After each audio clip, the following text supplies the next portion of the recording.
Trump's real plan behind the wars, controversies, and elections in the U.S. Sometimes understanding American politics feels like trying to decipher a puzzle without knowing what the final picture is. And at the center of this confusing chessboard emerges a truth that almost no one dares to admit. Perhaps Trump was never the chaos, but the strategy. While millions believed that his verbal wars, international tensions, and controversies were mere impulses, others perceived a silent pattern. A pattern so well hidden that, when it finally appears, it completely changes how the game is viewed. It's strange to think about, but what if chaos had always been the tool?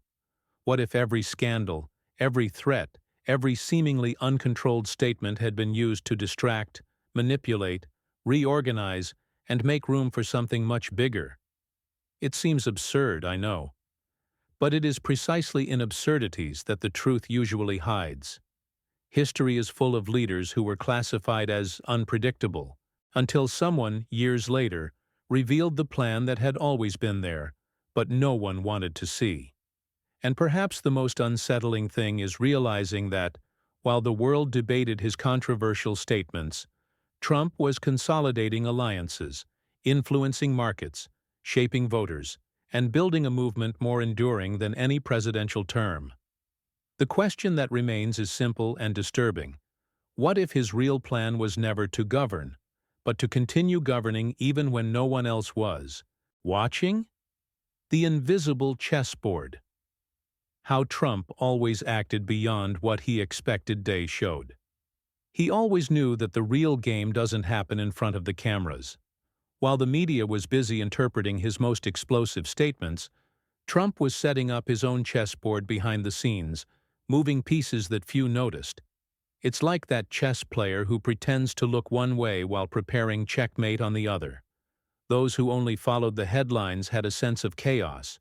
Those who observed the silence between one attack and another understood that there was calculation involved.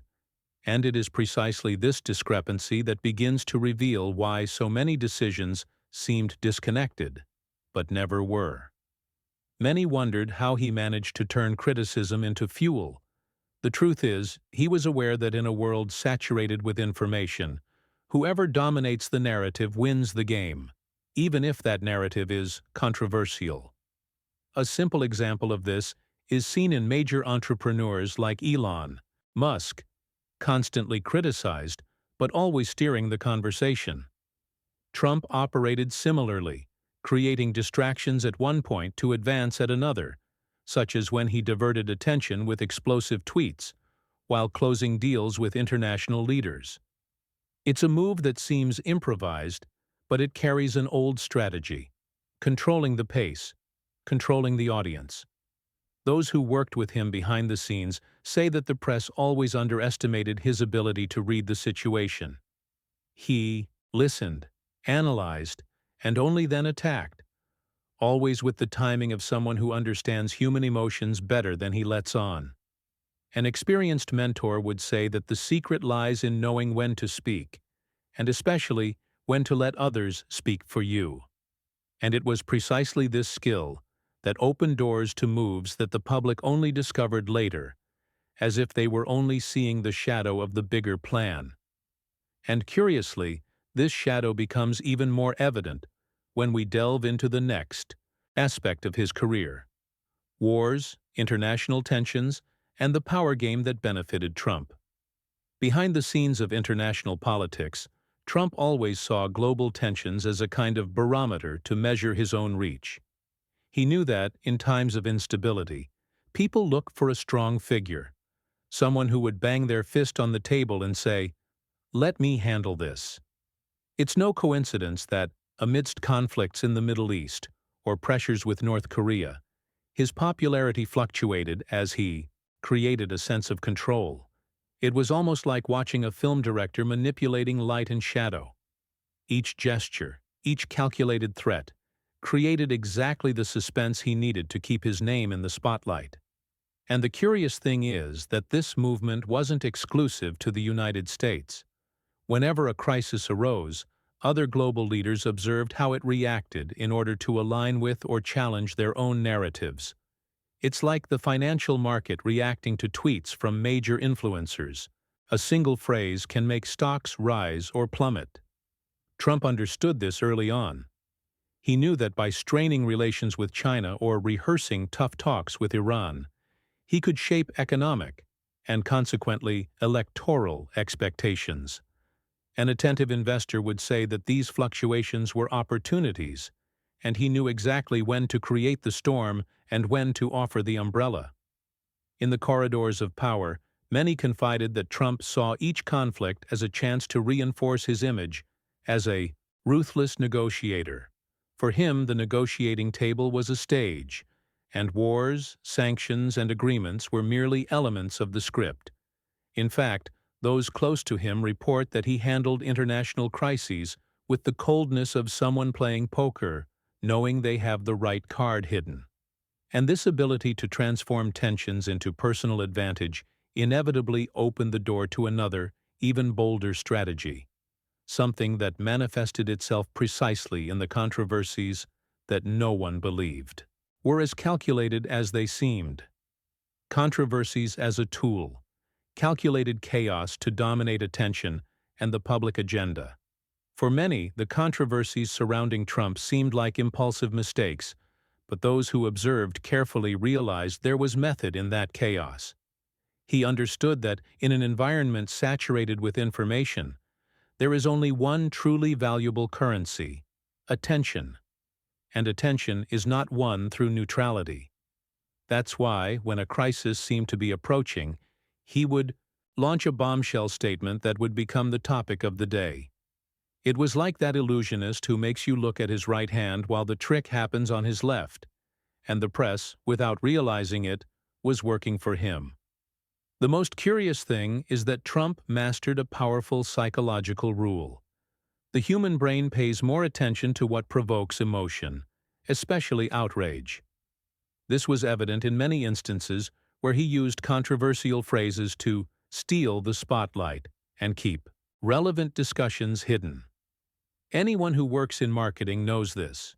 When a brand wants to change the course of a conversation, it launches something unexpected to redirect the audience. And Trump did this on a presidential scale. A social media strategist would say that he turned controversy into fuel and knew how to drive that car like few others.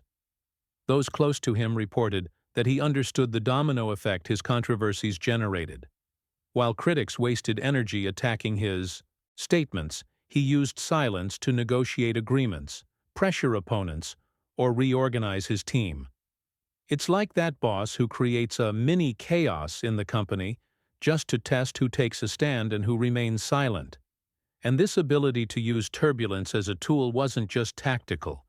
It prepared the ground for something even more structured, especially at a time when the election campaign was gaining momentum, and every move needed to be meticulously calculated. The engineering behind elections, alliances, sabotage, and the electorate shaped in real time. Behind the scenes of the American elections, Trump never played alone. He knew that politics is a chessboard where those who don't forge alliances become disposable pawns. Therefore, he surrounded himself with strategists, business people, military figures, and influencers capable of shaping public opinion with surgical precision. It's like a football team that depends not only on the star player, but also on the coach who sees the entire field. While most saw only fiery speeches, he built silent relationships that secured support where it truly mattered. In key states, with the right financiers, and in the narratives that would guide millions of voters. And when it comes to shaping the electorate in real time, Trump understood something that many politicians still ignore. Today, people vote less on ideas and more on emotions. Every phrase he uttered acted as a thermometer to measure instant reactions. Just as brands monitor comments on social media to adjust campaigns, his team tracked the impact of each word, adjusting strategies in minutes. It's like an experienced trader observing charts. If the public's mood changed, he changed too. not through improvisation, but through calculation. The sabotage, in turn, wasn't necessarily explicit betrayal, but subtle moves that dismantled rivals without the need for a direct attack. It was enough to plant doubt, create contrast, or launch a narrative that silently eroded the opponent's confidence. It was the old tactic of psychological warfare applied to the electoral field. And, curiously, this set of alliances, emotional manipulation, and silent blows pointed to something even bigger, a plan that went beyond the electoral contest and revealed a much deeper ambition. The bigger picture: what was really at stake beyond political power? Behind all the public maneuvering, there was something that always seemed to escape the most inattentive eyes.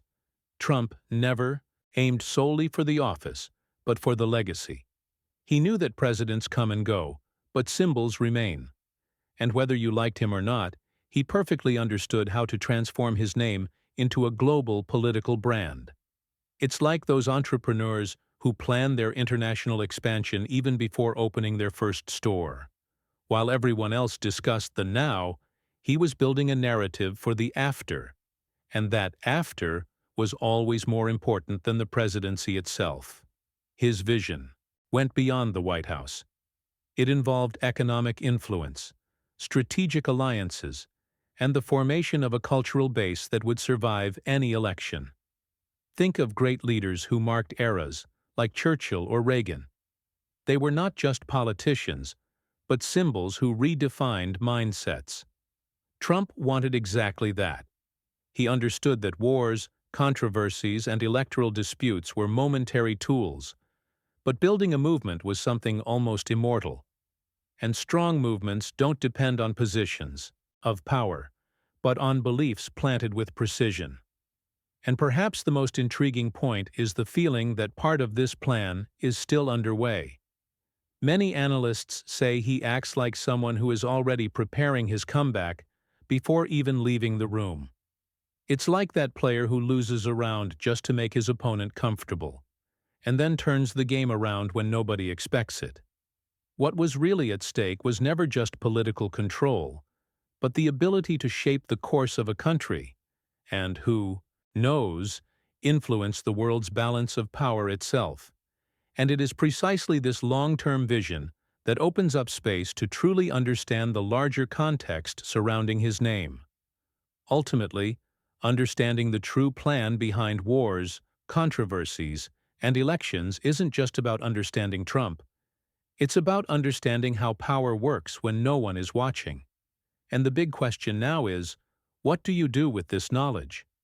Do you continue consuming prepackaged narratives, or do you decide to observe the world with more critical eyes, attentive to the silent movements that truly shape the future?